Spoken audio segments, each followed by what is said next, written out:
Every night while you sleep, your kidneys are either healing themselves or slowly breaking down. And the difference between those two outcomes may come down to one thing you are doing right now, tonight, without even knowing it.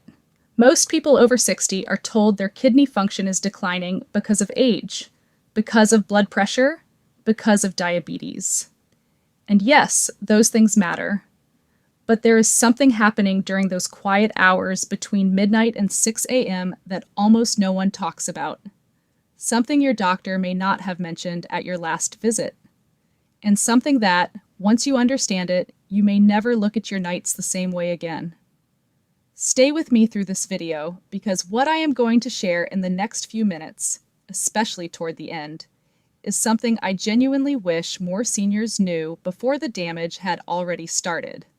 I'm Grace Wells, kidney and diabetes health educator for older adults. And this is not a video about fear.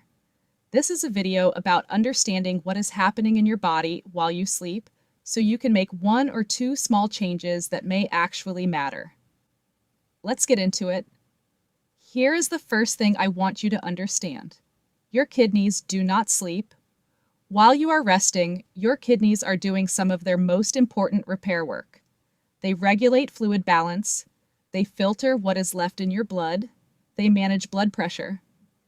And in healthy sleep, kidney function actually slows down slightly in a protective way, giving those tiny filtering units, called nephrons, a chance to recover.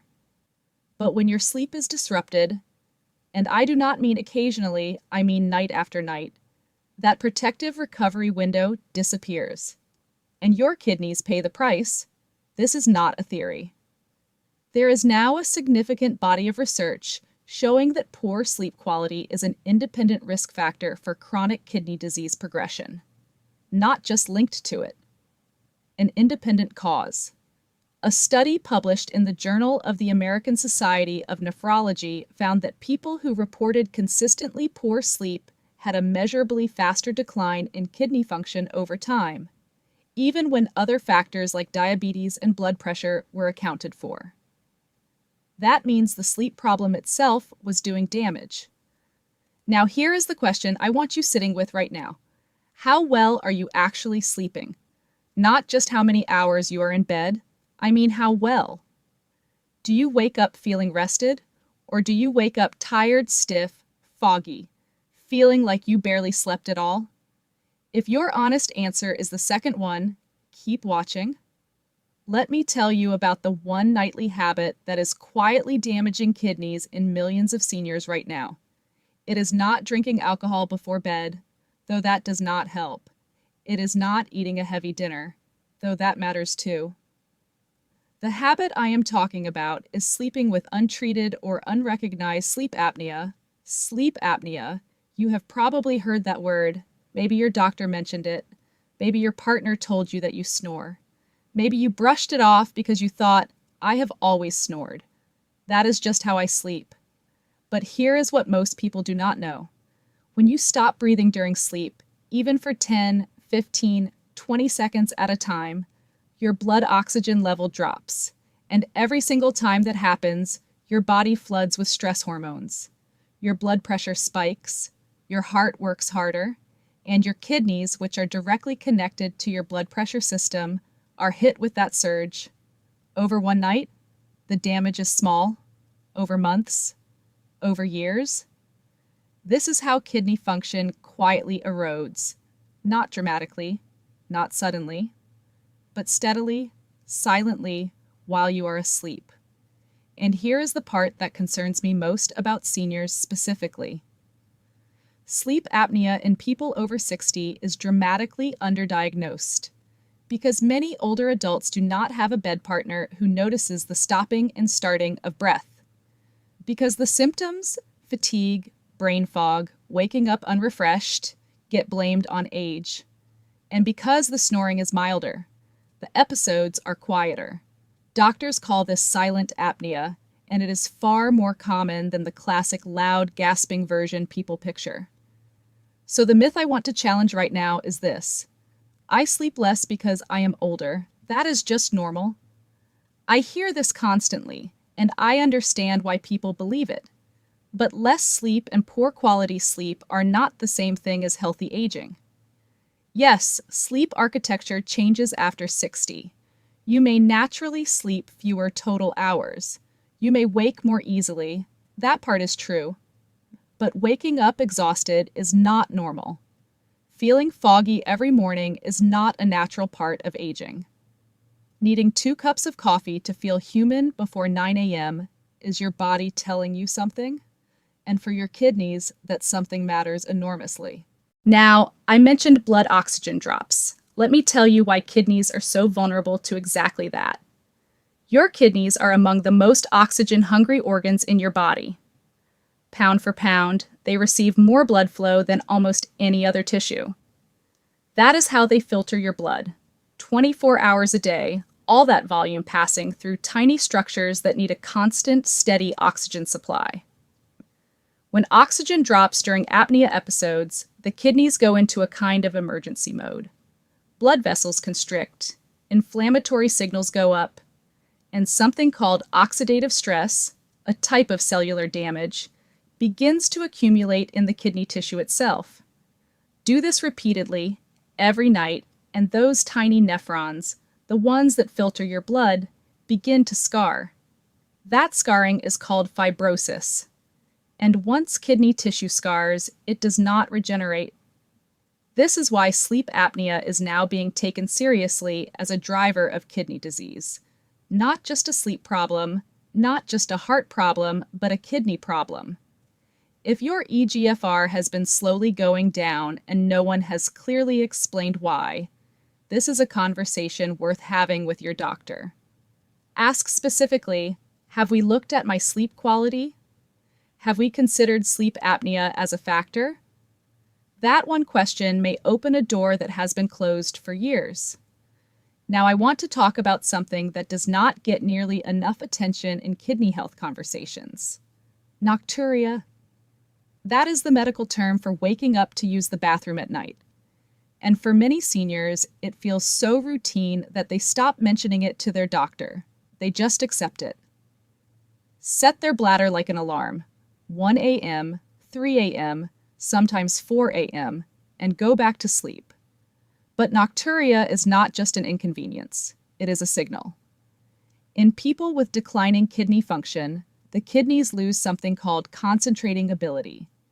Healthy kidneys during sleep produce more concentrated urine, so you do not have to get up as often. Kidneys that are under stress, whether from chronic disease, poor circulation, or yes, repeated oxygen drops from sleep apnea, lose that ability.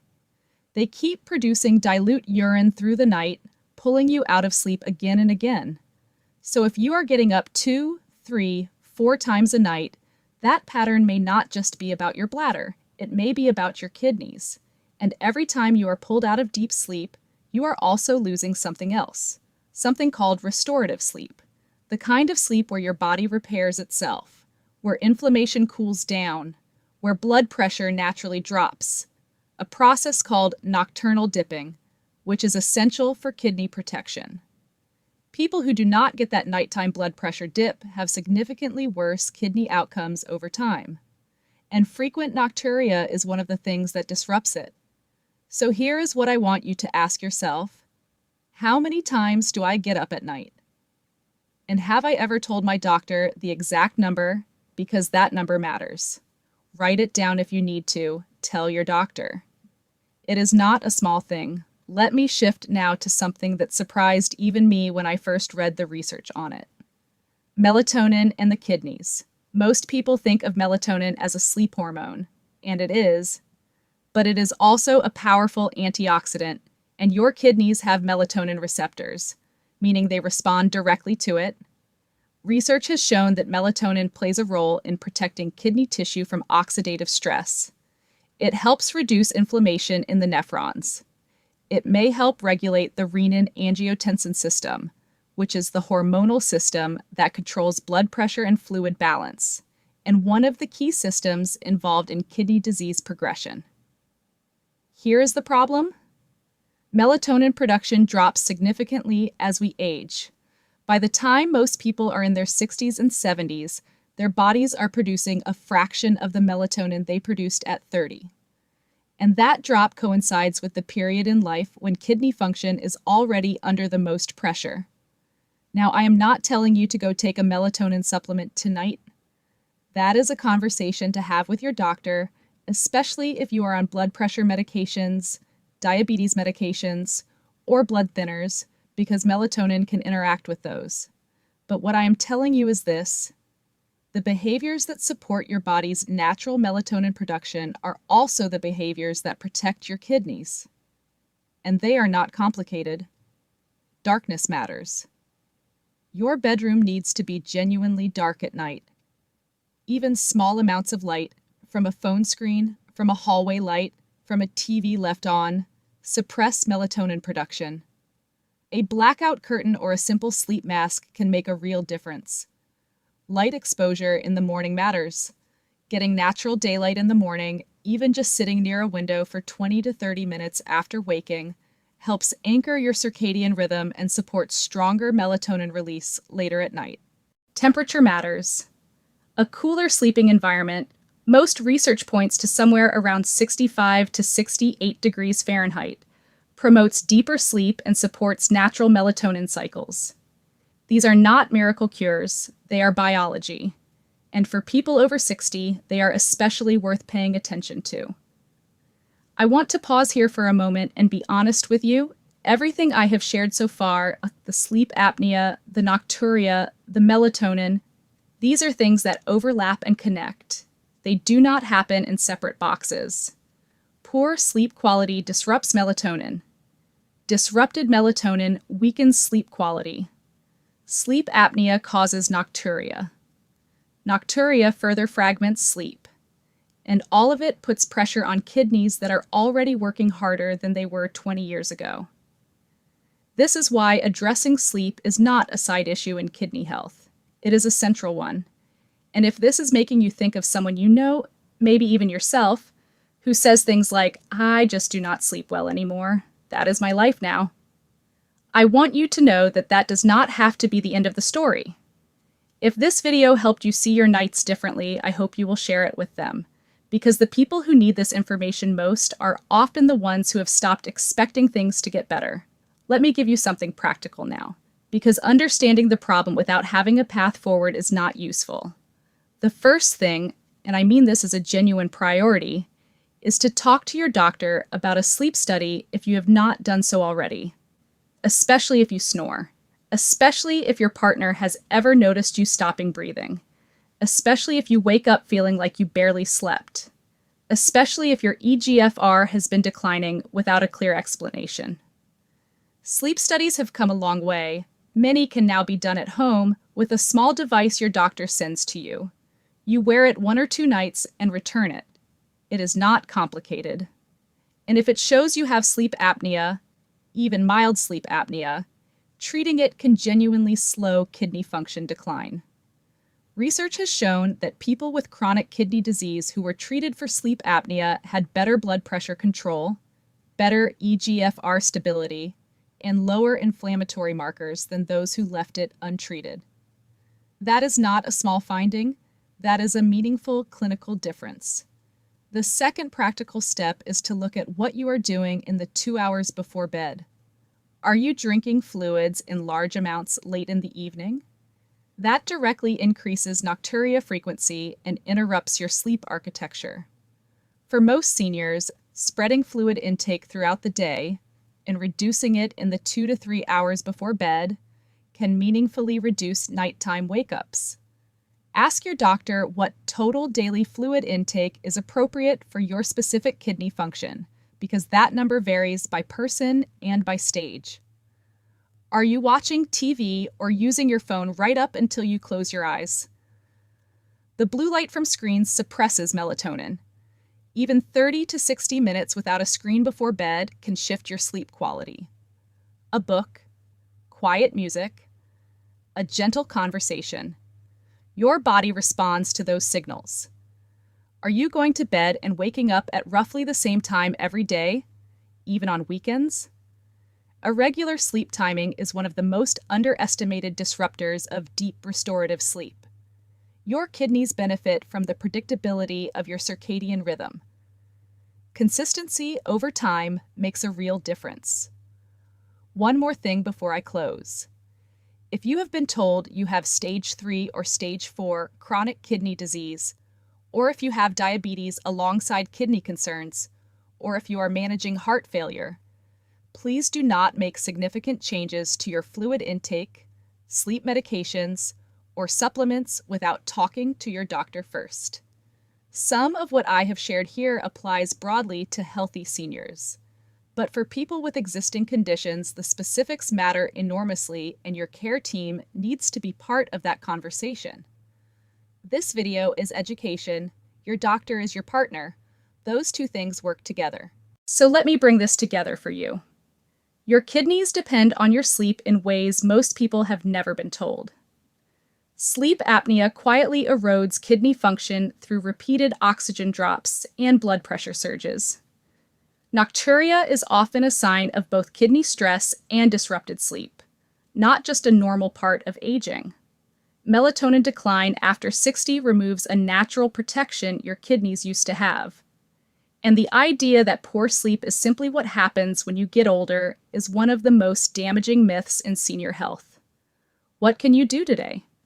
Tonight, if your bedroom has any light coming in, a hallway light, a screen, a cable box blinking in the corner, cover it or turn it off. Just that, one small thing.